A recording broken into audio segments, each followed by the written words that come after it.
Dạ chưa? Dạ. Thế con có đi học không? Đâu tới. Không đi học là mẹ cho bóc cứt trâu nhá. Thế con đi học hay con bóc cứt trâu nào? Ai, nhìn này, chỉ vào bãi cứt trâu. Bóc cứt trâu nhá. Eo ơi, kinh quá. Cho thằng này không đi học, cho nó đi bóc cứt trâu luôn. Ê. Ê.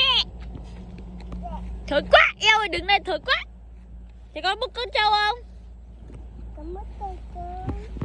Bóc cứt trâu nhá. Thế con đi học hay con bóc cứt trâu? Ê. Thì đi học nhá.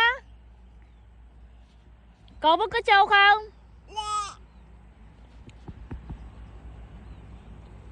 Có bóc cứt trâu không?